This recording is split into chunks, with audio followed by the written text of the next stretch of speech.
Это энциклопедия безопасности. Советы, лайфхаки, инструкции по спасению. Самые распространенные чрезвычайные ситуации. Наглядный разбор нюансов.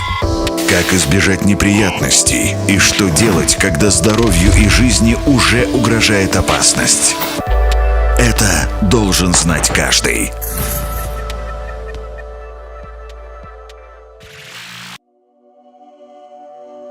Это Иван. Он работает механиком, а в свой выходной день больше всего любит посидеть с удочкой на озере. А это его жена Лариса. Она ветеринар. А пока муж на рыбалке, отправилась насобирать трав для чая. Прогноз погоды обещал солнечный день. Но Иван и Лариса оглянуться не успели, как небо затянуло грозовыми тучами. Гроза – это очень опасно. Температура молнии доходит до 300 тысяч градусов. Прямое попадание для человека чаще всего смертельно. Ежегодно в Беларуси от молний погибают люди. Физика молнии такова, что она бьет в самый высокий объект. Зачастую на поле вы и есть этот объект. Так что постарайтесь как можно быстрее добраться до леса или населенного пункта. Обходите стороной стога сена или одиноко стоящие деревья. Если вы все еще на открытом пространстве, а гроза усиливается, сложите зонтик. Он может притянуть молнию. Лучше всего переждать стихию на земле. Найдите ложбину, овраг или другое естественное углубление. Сядьте на корточки, обхватите ноги руками, либо свернитесь в позе эмбриона, но ни в коем случае не распластывайтесь.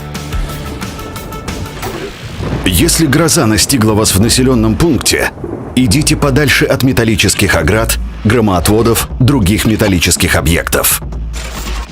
Не пытайтесь во время грозы снять белье, сохнущее во дворе. Оно хорошо проводит электричество. Как можно быстрее зайдите в здание. В доме закройте дымоходы, двери и окна. Достаньте из розеток электроприборы. Вытащите штекер антенны из телевизора. Пережидайте грозу подальше от камина или печи. Тем более запрещено растапливать печь. Дым из трубы может стать проводником для молнии.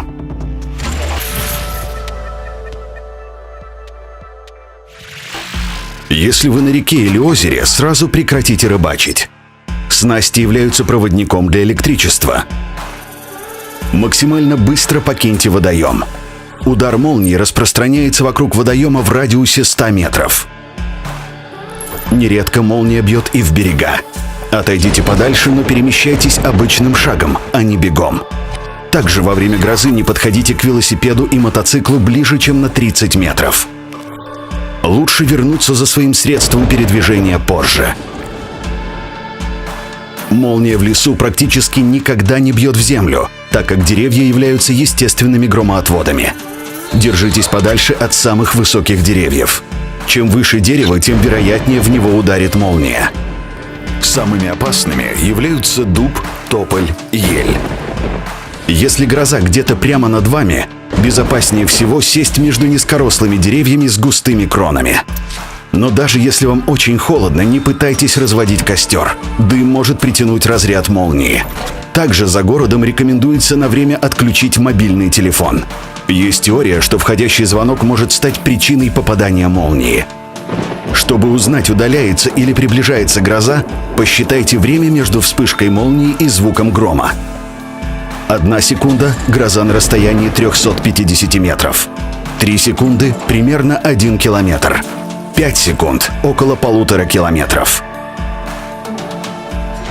Но не спешите двигаться с места, когда гроза начнет уходить. Грозовой фронт быстро меняет направление и может двигаться против ветра.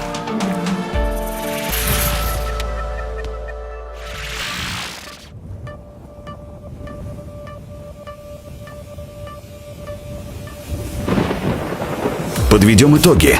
Гроза – смертельная опасность. Быстро покиньте водоемы, их берега, а также другие открытые пространства. Но перемещаться бегом на велосипеде и мотоцикле нельзя. На земле не распластываемся, а сидим, поджав ноги. В поле ищем место подальше от деревьев. В населенном пункте избегаем металлические предметы. Дома закрываем окна и печные трубы и отключаем электроприборы.